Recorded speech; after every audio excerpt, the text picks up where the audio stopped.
Greetings, everyone, and welcome to the Produce Buzzers podcast. We are so happy you have joined us today, and I think you will be too after the show is over, because you will learn a lot about fresh fruits and vegetables, how to select and store them, how to prepare and cook them, and surprising facts about their history and origin. We hope it inspires you to eat more fresh fruits and vegetables, not only for your health, but also for your delight and pleasure as you explore their amazing world of taste and delicious flavors. Eating more of them will transform your life in so many positive ways.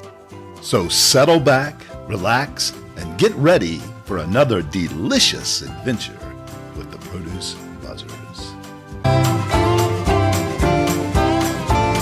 Produce Buzzers podcast fans, welcome to another delicious episode of the Produce Buzzers podcast. I'm your host, Edwin Stepp, an executive editor of ProduceBuzz.com. I'm joined once again by Teresa Nolan, the founder and president of Produce Buzz, along with Rick Stepp and Cynthia Benedetto, both contributing editors to Produce Buzz. Well, Produce Buzzers podcast fans, it's January, and it is time for the most delicious citrus fruit of the year. Groves in California, Florida, and Texas are getting into full production and will peak soon in flavor and volume. To celebrate that, we have a very special guest on the show this week, who is one of the world's foremost experts on tree fruit, especially citrus. He is president of Wonderful Citrus, one of the largest growers and shippers in the world, and the largest in North America. Today's guest is Zak Laffite, the president of Wonderful Citrus. Wonderful Citrus is part of the Los Angeles-based The Wonderful Company. I know that our listeners are very familiar with Wonderful. The company is best known for its pomegranate juice, Palm Wonderful, and its pistachios, both great brands that have the most creative advertising and commercials. And our listeners will know their best-known citrus product, Halo's Mandarins and Clementines. Wonderful Citrus owns, cultivates, and harvests fresh citrus from over 65,000 acres. In addition to the Halo's Mandarins, the company brand include Wonderful Seedless Lemons and Sweet Scarlet's red grapefruit from Texas. Zak was born and raised in Honduras, and his father owned a citrus farming operation there. He obtained a degree in pomology from Cornell University. What is pomology, you ask? Pomology is the study of fruit and its cultivation, and pomological research is mainly focused on the development, enhancement, and cultivation and physiological studies of fruit trees. After Cornell, he obtained an MBA in finance and management from Tulane University. With that education, he was uniquely positioned for a long and successful career at Wonderful. He has been with Wonderful for almost 20 years, and his responsibilities there have been broad, including Senior Director of Product Management and Strategic Planning, Vice President of Field Operations and Product Management, Chief Operating Officer, and Chief of Sales. And now he's president. So it is safe to say he is one of the world's foremost experts on citrus. Welcome to the show, Zak. Thank you for joining us. We're so happy to have you here. No, thank you for having me. Lovely to be here. So it's busy time for you. I know you're getting ramped up here and citrus. Of course, you sell citrus all year long, so there's probably not a downtime really for you. But before we get into that, tell us about your background growing up in the citrus groves in Central America. What was that like, and what was the experience like?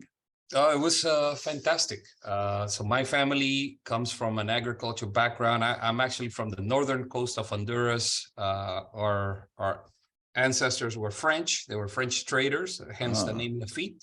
That's what I wondered about. As my father reminds me, I'm probably more Mayan than I am French. So I just tried to keep my ego in check. Great civilization, the Mayans. Yeah.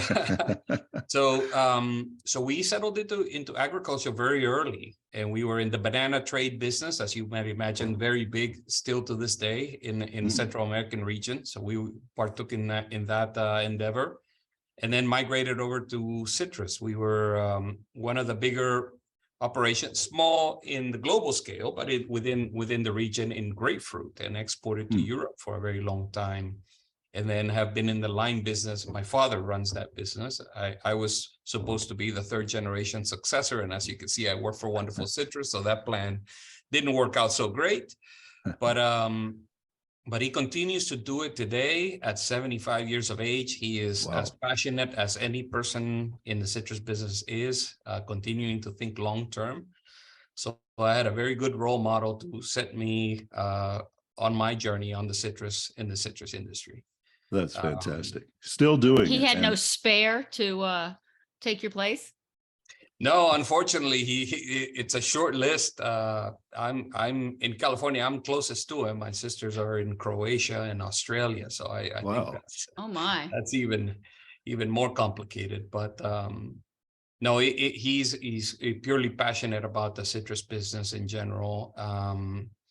And I was supposed to be his successor, so it's something that I really wanted to do. I wanted to sort of live out my years farming and running that business, and as you know, things you reach some inflection points in life you didn't expect, and you choose a different path. And for me was to come to California and chart my own journey with Wonderful Citrus. We were Paramount Citrus back then, right? And the company just went on a growth trajectory, a very aggressive one in the early 2010s. Became a global company in the process, in terms from a sourcing and growing perspective. And it seemed like every single year that went by, we were running a different company, right? It just, the dynamics were evolving so rapidly. So it kept it very, very fresh for me and very entertained. I was very lucky to work under David Krause, who's my predecessor. And he was instrumental in my growth and my being here today. Just believed in me, and I got the chance to be co-pilot during his journey as our president, and learned quite a bit, and here I am. Yeah, he was there for a long time, I think, wasn't he? 20 years. 20 years, yeah. And he's still with the company, I believe. He is not. He is not. But he's very active in the produce industry. He's traveling the world, looking at different operations and building businesses. So he's still doing what he loves. Yeah, that's great. He gets to travel the world. Well, let's talk a little bit about your degree in pomology. I had never heard of that as a degree until I read your profile on LinkedIn, and I had to go look it up. I mean, it seems like a natural for you since you grew up with something to study, but tell us a little bit about pomology. Edwin, you wouldn't have been the first. That was my first reaction as well. Ironically, I wanted to study plant science and get my degree on the science side of things. And when I applied to Cornell and I described what I really wanted to do, and then finally got accepted, I got a letter back from the horticulture department saying, you'll be majoring in pomology. Which at that point, I wasn't sure whether I'd gotten a letter for somebody else, but I had to go back and do as you did and look it up in the dictionary, figure out what it was that I was getting myself into. Yeah, that's funny. But it seemed to be just exactly what I wanted it to be. Just, you know, our philosophy was to try to get some footing in the science and the growing, and then complement that with the business side of things, and that was my journey. But as our agronomist will tell you here, I'm not even dangerous with my pomology degree. So. Well, I love that. We grew up in apple orchards, and so you know, I never thought you could get a degree in it, but that's good. Well, let's talk a little bit about Wonderful then.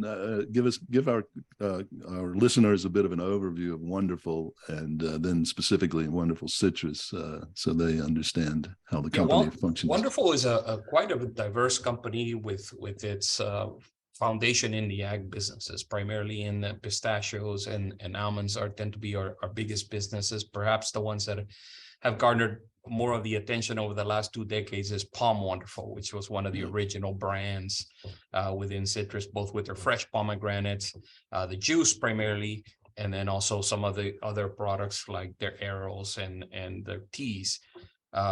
Wonderful Citrus was one of the original ag businesses for Wonderful, which at that point in time was called Roll International. It was bought by the Resnicks back in the 80s. Right. And we've been we were a California-based company for a very long time, up until 2007, when we invested in Mexico. It was our first investments outside of California, and then to continue to steadily add different pieces. Our vision at the time, you can call it between 2009 and 2019, so the decade between those 2 years, was to be the one-stop citrus shop. And we were primarily an orange and lemon shipper, and we felt like we would be a great value to our customers, and would help build stronger partnerships with our retailers and customers alike if we had a full basket of goods. So we went down an acquisition path, both for established companies and for raw ground that we could plant and develop ourselves. As an identity, Wonderful Citrus really sees themselves as a grower. I know the marketing in the past has maybe what has captured the headlines, but as we look within, our identity is very much set in the growing and just the field side of things. Right. So we developed in Mexico, we developed in Texas. As I mentioned to you before we went on, we acquired D&E, which was an established Florida player with deep relationships in the counter-seasonal Southern Hemisphere citrus. That allowed us to try to create a 52-week offering for our customer base. We're in the grapefruit juice business. So we own a juicing company in South Texas as well, which is the only thing we do outside of fresh citrus. So it's a company that's really, think about our focus as being 1 inch wide and a mile deep, right? So we only do citrus. We're not focused on kiwi or anything else. Right. But we do everything citrus. We have our own nursery, so we develop our own trees, and we really believe in managing quality from the source, and the source is trees. You got to have a healthy tree go in the ground, and that's where it really starts. So that's a little bit of our philosophy. Yeah, that's fantastic. And that leads me to my next question, which is, I think a lot of our listeners are primarily not in the produce business, they're consumers. And as I've surveyed some of them, they don't recognize a lot of brands in the produce aisle, but yours certainly pops out, the halos, and of course the Palm Wonderful and the pistachios. But what are the challenges of branded produce and getting that brand to stick in people's minds? Since fruits are not widgets and quality is hard to keep it consistent, I think that's one of the problems why other produce brands have not been able to build much of a presence. How do you build confidence with the consumers for your brand? Well, I think you named one of the big ones, which is the quality, right? I mean, these are not widgets. You're dealing with a moving target because fruit is perishable, and Mother Nature has a very wicked sense of humor. So it doesn't make it easy for us, oftentimes. So you try to develop a single eating experience that's positive, overwhelmingly positive for your consumers, with a product that doesn't necessarily want to be the same every day of the week. Right. So it really starts with the architecture of how you're going to build a brand, which is with the trees, right? You have to find the locations. You have to look at a value offering, seedlessness, great taste, easy to peel, clean to peel. So some things are easy to peel, but they're messy on your hands. Right. So you really find what it is that you want to offer, and then you look for the locations and how to build an agricultural program around that delivers a consistency. So you are trying to replicate sort of the widget model of it's the same every day, but you're doing so in a very imperfect environment. Yeah. And I imagine there's, sorry. No, go ahead. Takes time, you said, yes. And I imagine when Mother Nature decides to play out her wicked sense of humor, those years, or when the crops are not up to the quality, you wind up losing a lot, I imagine, to protect that brand, because you don't want to put things out there that are going to go against that quality. So it is the penalty you pay, right? It is the penalty you pay. You have to be uncompromising and unyielding when it comes to that, because you're already walking a tightrope when it comes to a perishable brand. Yeah. And if you let that side of the economics of the business really take over at any point in time, you may not find yourself with the brand presence or even the brand equity that you build over time. So it's similar to reputations, takes years to build and seconds to destroy. Right. And I think that's what you need to be very careful with in perishables. Yeah. Well, that leads me to another question. You started in your current role just as COVID was sweeping the world. And that must have been a challenging year for you. Tell us how you navigated that with the supply chain issues and everything, which, again, can affect the brand. Yeah, it was very surreal. I think I had the same experience that many others have had with COVID. I mean, it feels like it was 1 year when it really was 3. And I can't really remember when things started and when things ended. But I was very fortunate that the ownership team at Wonderful, the Resnick family, took a very active role in making sure our employees were safe. So that was established from the onset. We were going to be uncompromising in terms of putting our employees at risk. They made the necessary investments to continue to have the continuity well ahead of others doing so. So that was a very strong foundation to begin with. Oh, great. Luckily for me, I have some veteran peers that run some of the other ag businesses who hadn't been in a pandemic either, no matter how much experience you have. But we really banded together to try to create policies around how we worked within all of our California Central Valley companies. So I wasn't on my own. I brought my perspective of what our business needed to do, but it was really a group effort. So combining those two, I think, gave us a very solid foundation to continue to do so. And I credit our employees. I mean, they were very resilient during that period of time. They also have families that were probably struggling to adapt to the new reality, kids that were now home instead of being in school. Yeah. So it really takes a village to make it through. So I wasn't alone in this. We have a great deal of leaders and a very resilient team that really pulled through. That's a great lesson for us. I appreciate you sharing that, because it really does in crises like that. You can't go on your own, or you won't be as successful or brave it as well. So that's Absolutely. A great story. Thanks for sharing that. Well, let's go back to the brands here under you. Halos, would you say that's your most popular, well-known brand? Or yeah, no question. No question. So Halos was launched in 2013. So it's now on its 11th season. And it's been it's widely recognized as one of the leading brands, if not the leading brand, when it comes to mandarins. It's taken a lot of effort and investment to get it there, right? And it takes a lot of work to keep it there in the face of our current reality, across the business. I would like to declare that the Wonderful Mandarin business is the most successful marketing campaign in the 21st century. Of all anything. Coca-Cola, Pepsi. Yes. I would stick my neck out to say definitely in fruit, but maybe I would say in anything, maybe not in profitability, but consistency and quality. I've never had a mandarin yet that wasn't good. A Wonderful brand mandarin that wasn't good. They're so consistent. Oh, fantastic, Rick! Thank you for the kind words, and I appreciate the loyalty as well. Yeah. So we're not going to let you down. I promise you that. Well, as I alluded to when one of my questions about how difficult it is to build a brand in the produce business, I had not thought of that, Rick, but in actuality, it has to be at the very top of marketing success because of how difficult it is to build it in the produce aisle. And people know it, there's no question. They know that brand. What varieties go into Halos? There's different varieties on it. They're not all the same variety all year long. Yeah, variety selection is like I mentioned earlier, at the root of building a brand. We determined what a good eating experience is for a mandarin, a clementine, however you choose to refer to them.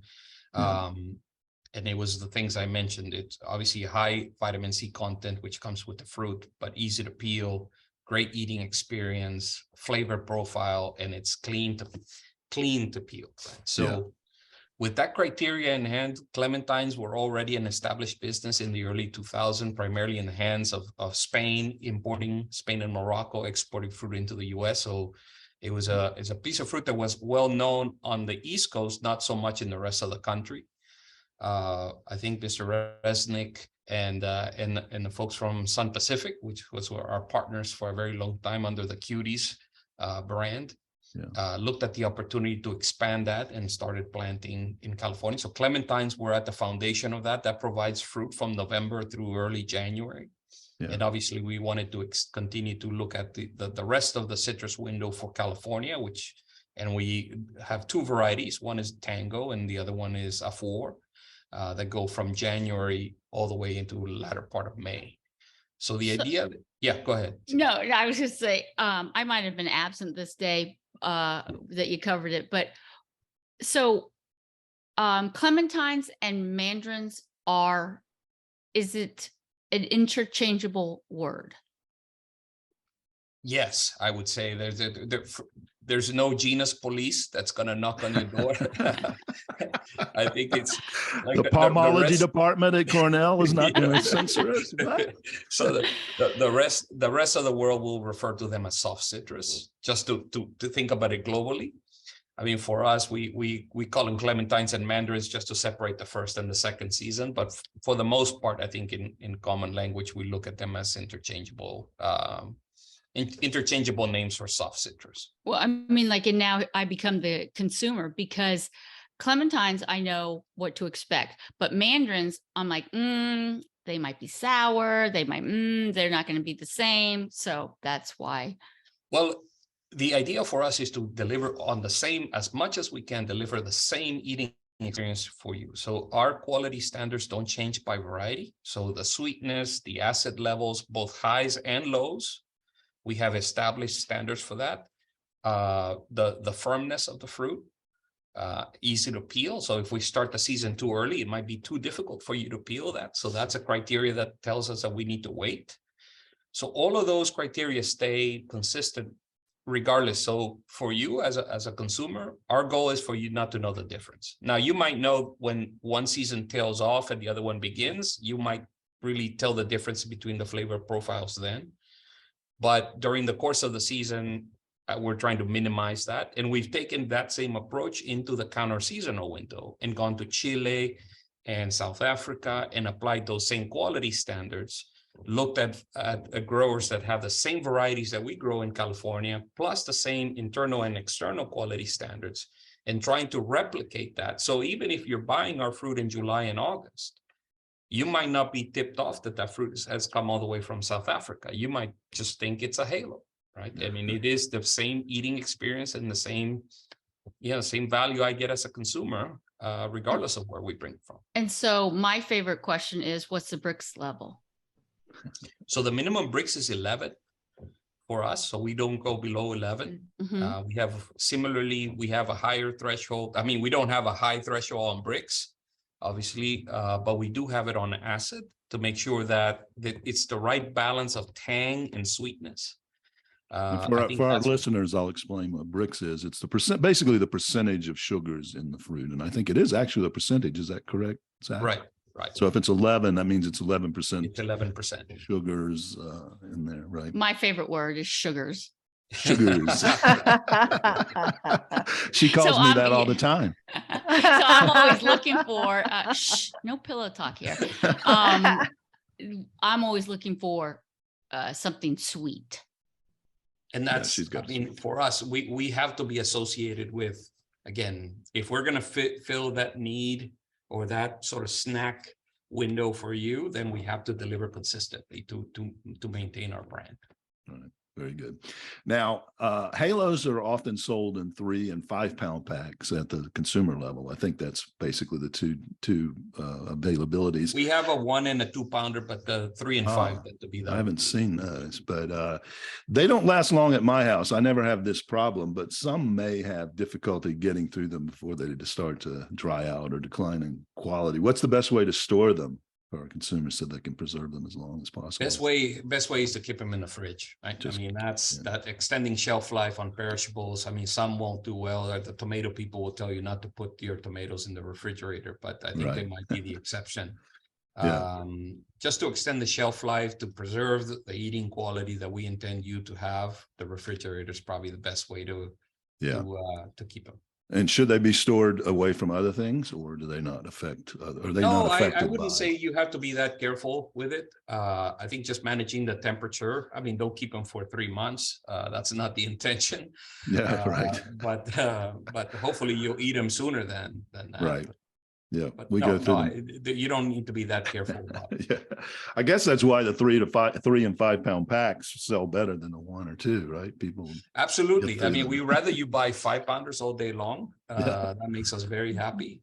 Right. But there's also a big chunk of consumers that haven't tried it, believe it or not. I mean, the household penetration still trails oranges, which is the sort of the grandfather of citrus. Right. And there are many households we're still trying to entice, at least to buy more consistently. Maybe they bought once or twice. And for that, we sometimes offer a 2-pounder and a 1-pounder, which lowers the retail price and makes it a little bit less adventurous to spend a bigger ring on something you haven't tried consistently. So I think that's primarily where we'll use the smaller bags. It's just for enticing trials, and we'll place those sometimes in areas in the store where we might capitalize on your impulse buying.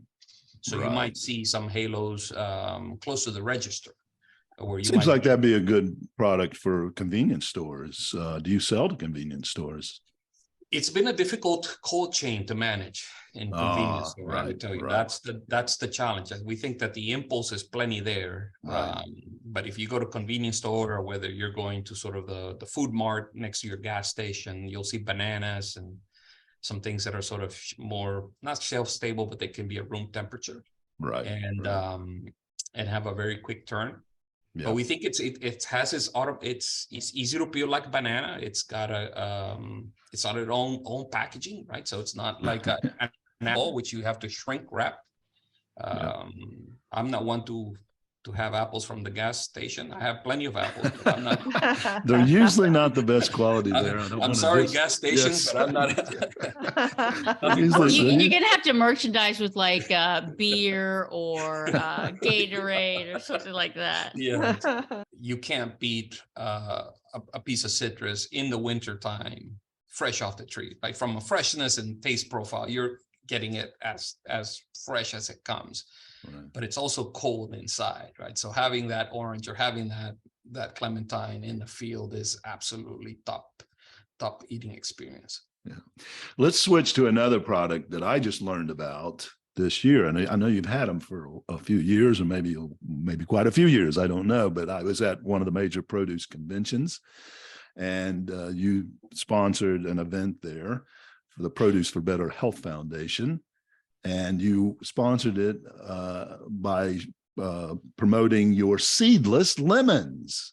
Now, I know a lot of our consumers out there are going to be thrilled to hear about Seedless Lemons. Tell us about Wonderful's Seedless Lemons. I can already picture your heavy lemon using audience giving us a standing ovation. Yeah, on that. So if you're an avid lemon user like the Laffite household is, you've been waiting for this lemon for a very long time. Right. These are varieties from South Africa and from Australia that we planted here in California. It's the program, I would say that from the moment we had the vision to where we are today, it's probably been 10, 11 years. In the making, and we've been selling this now for, I would say, in meaningful quantities for 3 years, and it'll steadily grow for the next probably 5 to 6 as trees mature. But it is a naturally seedless, non-GMO lemon. It's a Eureka variety, which is one of the main varieties for lemons. Indistinguishable from the outside, and I mean it's naturally seedless. And what else? And are they completely seedless? You know, sometimes you get a navel and a seed, or you'll find a seed or two in there. Are they always completely seedless? Ooh! I can answer this question because I was the lucky recipient of a bag of them leaving the convention center. And I can tell you that I had 0 seeds. And what was the pack out on that? Was it 1 pound and 3 pounds? It's 1 and 2 pounds. 1 and 2 pounds. We have a 5-pounder too, but that's no. You probably I think that I got a 2-pounder, and from starts with a J. What's his name? Jason. Jason, yes. And marketing. he absolutely, and at first he and I kind of got off, I think, to a little rocky start, but then we fell in love by the end of the weekend. But it was 100% seedless. The way that I used them, ultimately, they were all cut in half and I juiced them. So I do know for a fact that they were seedless. I will tell you that this is novel in the scale that we're doing this program, but seedless lemons are what I call seed light lemons, have been around for a long time, right? And they've had a lot of difficulty on different fronts sticking. One is obviously they're seed light. I mean, they're not seedless like our product is, but the other piece is that they've not proven to be viable for growers. They have very light yields. So it's very difficult to sustain something that produces, so it has such fluctuations in production levels and such light production. Yeah. These varieties, one of the characteristics, obviously, if we were going to invest in a big way, was to make sure that our growers that subscribe to the program and obviously our plantings were going to be viable financially for us to be able to offer and commit to delivering this for the decades to come. And it's proven to be that case for the last, whatever years we've been growing these, has delivered on that promise. But the skin was very thin also. Yeah. So that will vary, just like a regular lemon, but the skin tends to be very smooth as well. So it's a little less coarse than your traditional lemons. And to be able, our promise is to make sure that you find it on the shelf 52 weeks a year. And to do that, we have to grow it in different regions because the seasonalities, you'll see lemons 52 weeks a year, but they're coming from different parts of California. They're coming from Mexico. They're coming from Chile. So we're replicating that model. And we have the exclusive on wonderful seedless lemons as well. So these varieties, obviously there may be other varieties of seedless lemons in the marketplace, but these two, we have the marketing exclusive. Right. What's the flavor profile like? Is it sweeter than an average lemon? Like a Meyer lemon has a very distinct flavor. Does the seedless lemon have one? Yeah, no, this is intended to be an upgrade from your traditional lemons, right? So we don't want to swap out any of the other components. We just want to take out the seeds. Just the seeds. So everything else is the same. Are the lemons, do you wax those like you do other citrus products? Yeah, so the post-harvest on the farming and the post-harvest is exactly the same. Now, you might need to do some pruning differently because the trees like to behave. They're very vigorous trees. But outside of that, it does not require any additional handling or nothing to be done differently than traditional. And you don't have to worry about cross-pollination with lemons? No, they're sterile, so they don't, they're naturally seedless. So it's not, some of the mandarins we have to net over to keep them from pollinating, especially when they have seeded neighbors. But then we don't have to do this for seedless. Let's get into a little pomology now. How do fruits like navels and your seedless lemons continue to propagate and make new offspring, if you will, without seeds? Well, the reality is a citrus tree is actually two trees in one, right? So there's a rootstock, which is basically the bottom part of the tree, which is essentially, it's there based on its characteristics to adapt to soil conditions and has other things that it transfers onto the fruit. So late holding capacity or better shelf life. But primarily, how does it adapt to certain either climates or soil conditions? And then the scion is really the top half of the tree, which is what bears the fruit. So the combination of the two, and only rootstocks are really grown out of seeds, right? So these might be very old, probably fruit-bearing trees, citrus trees, but you wouldn't want to eat the fruit. But they have great attributes as it relates to growing fruit. Mm-hmm. So what you do is you combine that with the top part of the tree, which is a navel orange, and then that's how you get it. So the bulk of the propagation is really done through grafting in the nurseries, right? So you take the bottom tree, you put in you put in a bud from the scion, and that becomes the top half of the tree. And that rootstock could be any type of citrus. Doesn't Yeah, have to be an there's orange? I would say there's probably a handful, if not 10 or so major varieties, depending on what some are very high yielding in terms of pieces of fruit. Some have better shelf life. Some deal with different heavy soils better than others. So it all depends on where you're planting and what you really want to get out of your tree. Yeah. And that'll lead to, and there's compatibility issues as well. Right. Ah, fascinating. That's great. Okay, time to talk about grapefruit. We know that some of the best grapefruit in the world comes out of Texas, and you guys have a brand there called Sweet Scarlets. Tell us about those. What makes them special? Well, I really appreciate the fact that you want to talk grapefruit, because it's something that I don't get a lot of volunteers for that, but I do. I love them. I used to sell them. So thank you for your support. It is absolutely the best grapefruit in the world. I will tell you that much. And I, with all due respect to our Floridian brothers, but it is something about the weather down there that this fruit has the traditional grapefruit, but it has a higher Brix level in it, which offers a very different eating experience. We've been in Texas since 2012, and I would tell you that the first times we sent Mr. Resnick some of the Texas grapefruit, he self-nominated it as the best grapefruit he has ever tried in the world, and obviously was very excited about the prospects. Sweet Scarlets is a brand that was born probably 2-3 years in. We intended it to really try to raise the consumption of grapefruit. I mean, we knew it was successful in terms of differentiating it from other types of, but we wanted to really get you excited. If you were a non-grapefruit consumer, to get you excited about grapefruit. It had mixed reviews, to be honest with you. It's not as easy of an endeavor to accomplish, and we continue to, obviously Sweet Scarlets is still around. Yeah. But we are very hopeful that the new generation, I mean, as we see the different patterns of behavior, and we think that most all agriculture is cyclical, and we've seen pomegranates go from a bush that grows in the back of something, not knowing what it is, to a complete business. Right. And we do feel like there's space for grapefruit, and we've put a lot of our investment and our energy and passion behind it as well in South Texas. And well, so if anybody can make that brand pop, it'll be wonderful, I'm sure.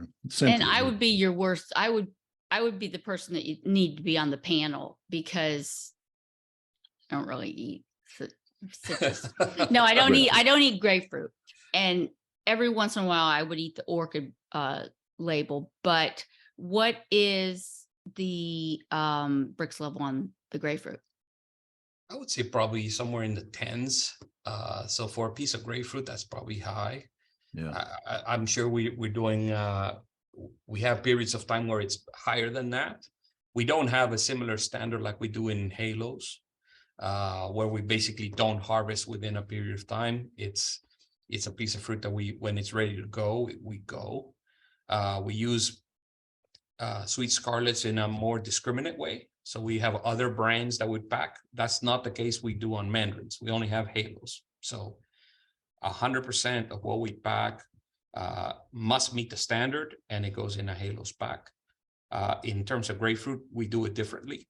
We have other outlets when it's not the right quality. I think for us, I mean, we're really focusing on building new consumers, especially in the newer generations. We're going to be here.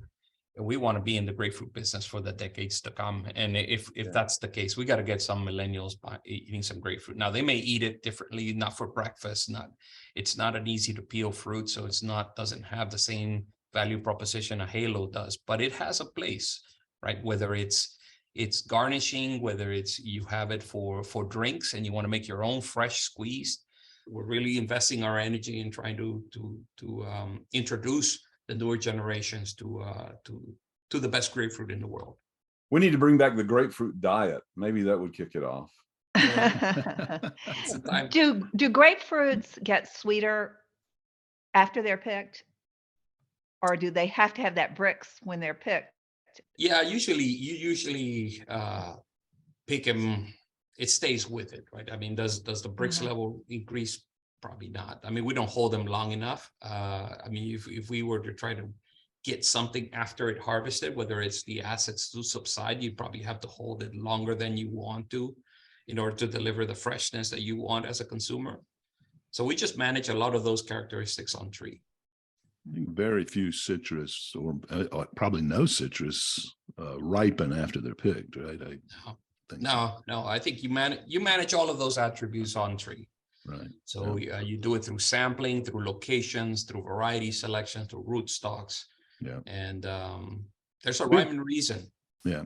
We've talked about this in a past episode. We did a little segment on citrus last year sometime, but do you know the origin of the pink grapefruit in Texas? Rick, I think you told us that story, didn't you, Rick? About how specifically the Rio Star red grapefruit. Okay, the Rio Star, right? Right, which is a real red grapefruit. The pink variety, I think, is almost gone by the wayside. Yeah, the pink's pretty much gone at this point. Yeah, but yeah, that was developed by, I think, Texas A&M. It was an accident. They were using nuclear, something to do with nuclear testing on seeds, and it would cause some type of a mutation. But I'm sorry, I've kind of lost my memory as far as all the details. If anyone wants to find out, then just Google it about how it was developed. I probably shouldn't have brought that up, and we may edit that out, but I just thought, I was curious if Zach. Well, I'm accurate on that. It was like an accident. Yeah, that's I remember reading the story. Yeah, but I don't remember nuclear involved with it before. So now I'm like thinking, like now it's the 3 big Mile fish. Island. The fish got bigger. Yeah. Right. Exactly. They made a horror movie out of it, Attack of the Killer Grapefruit. Turned out it was actually a plot by the Russians. Okay, great. Oh gosh. What about the challenges of water in California? What do you see there, and is there a solution? Well, I mean, solution. I mean, that's for a higher power to decide. I mean, yeah. I mean, for us, we at least have some clarity about what the state is trying to do, and the measures they're taking, at least regulating groundwater. Supply is outside of our hands, right? I mean, what we can do is maximize the supply we have, better storage. These are discussions long been had in the political circles, and I'm not going to touch on that. But what I will tell you that for us, the major difference is to be very prescriptive about the water usage, determine what the exact need is, and apply just what we need. Right. And that's it, right? So not be wasteful, not to go by the calendar, not to go by how often so we have sensors in a lot of our acreage that really measure the amount of humidity in the soil, the stress levels in the trees, and those allow us to prescribe how much water we have. We measure transpiration rates coming from the tree to see how much water is escaping into the environment. So a lot of technology being applied a lot of technology, here now. A lot of technology to really pinpoint how much enough, and then be very prescriptive in the application of water. Just how can we make sure that the water gets shut off as soon as we've delivered the last drop we need, and not take 20 minutes of runoff to do so. And that's each tree, correct? Yeah, basically we have sets. So these will be different acres, so that depend on one irrigation system, right? So there's hoses that run across the rows, and that's what really supplies the water to each tree. But it's really about, is it a drip system of irrigation? Or it's a drip system. So we have a combination of drip and micro sprinklers. Micro sprinklers primarily for frost protection, but mostly drip. And that's really what we're focused on in managing the risk, right? Where we have properties that have dual sources of water, both from wells and from surface water. So you're not overly dependent on one or the other. Have you been able to maintain all your groves, or have you had to pull some out because of water shortages? Well, I think in today's environment, it's much more competitive. Obviously, the cost of food going up, increasing, is a very sensitive topic given the state of things in our country and the world. Yeah. So we have, as farmers, we have to deliver high yields. So I would say that we have pulled groves, but you tend to be you assess the water risk as one of the components, one of the criteria, but you're really looking at productivity and quality as the first one, right? So we haven't had to pull trees strictly for drought, but I will tell you that over the course of the last 10 years, we've had discussions around contingency plans that are sobering. I mean, you have, I think within the last decade, Australia, or maybe been in the last 10, 15 years, Australia went through a very severe drought where they had to basically cut off the big limbs on the trees and just leave the tree, and it would survive. It's better than planting a brand new tree. You can get back to normal in 3 years, maybe, as opposed to planting a brand new tree where it takes 5 years to get back to. Yeah. But these are measures that we haven't had to contemplate in California, but we continue to be very diligent about where it's the right place to grow, and it's a moving target. But it's everybody in agriculture in California is in the same situation. Right. But I think that, well, speaking from irrigation in Florida's citrus, which is kind of random that I know a little bit about that, but the citrus growers have been ahead of the curve in terms of, like you said, prescribing the water usage. And but I think agriculture as a whole gets a bad rap of, why are you growing cotton in Arizona, and so on and so forth. But like, the growers are also the ones that are the head of the curve on the irrigation. And I think that kind of gets pushed off because it's all the commodities at once. I would tell you that I mean, look, I'm not gonna change public perception here, but just in the sense of explaining why growers in general wouldn't be incentivized to waste water. Water costs money. I mean, you don't get water for free, and it is very expensive when we're in a drought, and growers aren't going to get that money back at the store. So they have plenty of incentives to be very, very measured when it comes to the use of all of their inputs, including water. If it's not for sustainability reasons, which I don't see at this point, what grower would not put that at top of the list? Certainly for economic reasons, they would be incentivized not to do so. All right. Let's go back to this Halos brand, because I love your logo. I did a little bit of work in advertising and marketing in my career, and some design work. The O in the word Halos in your logo is a mandarin or a clementine with a halo over it. That's very clever, but there's more behind that logo than just trying to express perfection and equality. Wonderful Citrus is committed to doing a lot of good in your world, in the business world, and in your communities. Tell us about what Wonderful is doing to be a responsible company. Well, I mean, it really starts with ownership and their passion for philanthropy and for making a difference from sustainability and being good custodians of our planet.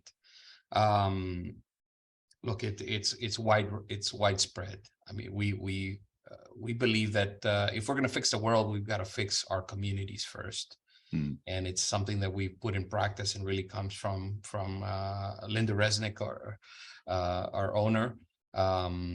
We have investments. They've made investments in education, whether it be through creations of schools or sponsorships of schools, to scholarships and donations to the major universities, and also trying to level the playing field when it comes to some disadvantaged communities out in rural California, which tend to be involved in the agriculture businesses. So how do we make those communities, how do we give them the opportunities that seems to have avoided some of the prior generations? So it's just trying to get them closer so that they feel within reach.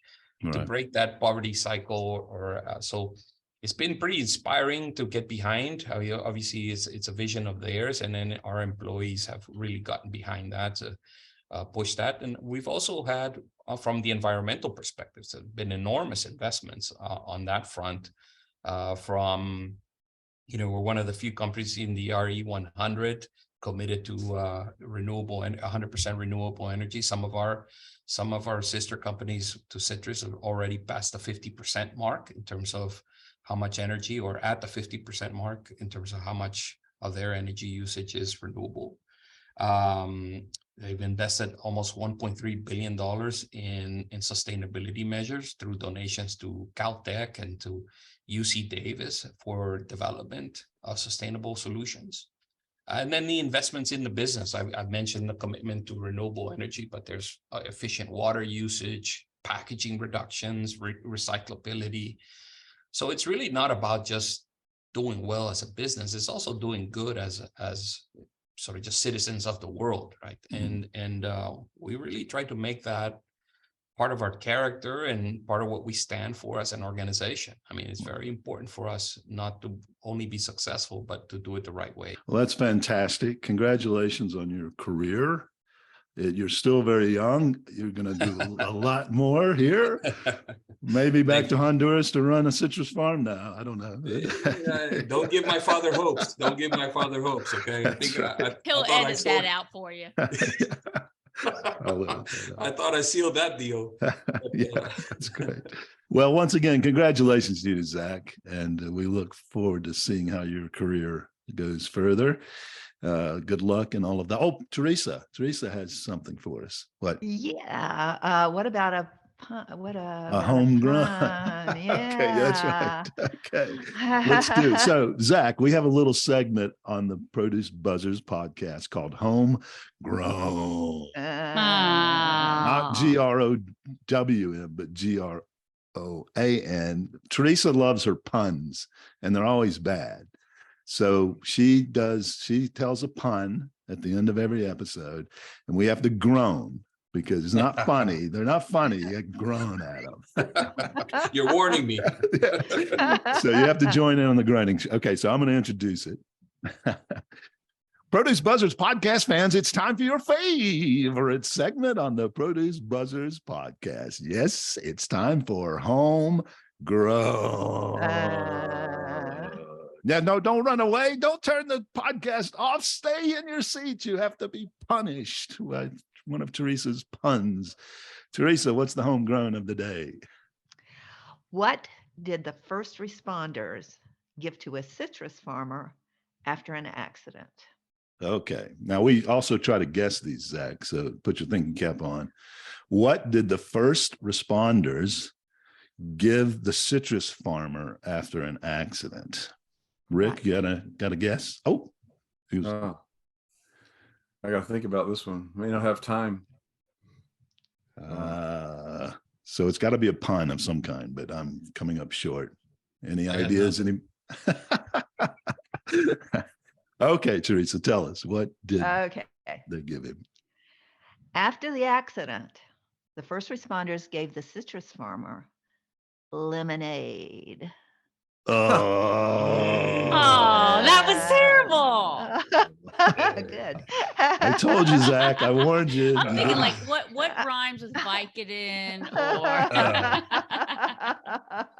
I wasn't even close. That's probably a good thing. Very good. Okay. Well, thank you so much, Zak. We'll let you get on to your busy schedule. Good luck for the next season and beyond. And I hope you'll come back and join us another time.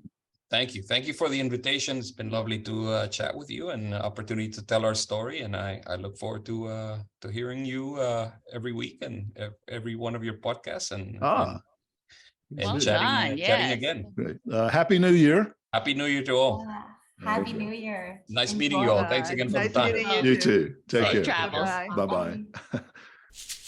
Well, thank you, listeners, for tuning in to the Produce Buzzers podcast, brought to you by Produce Buzz, the gathering place for lovers of fresh fruits and veggies. We hope you were entertained a bit and educated a lot about fresh produce. Be sure to join us next time, and please tell your friends to do so as well. Like, share, and comment on our Produce Buzz Facebook page, and check out our website at www.producebuzz.com. There you will find articles about fresh fruits and veggies, how to select, store, and prepare them, as well as lots of interesting facts about all the wonderful bounty the earth provides for us. Until next time, be fruitful and don't forget to veg out.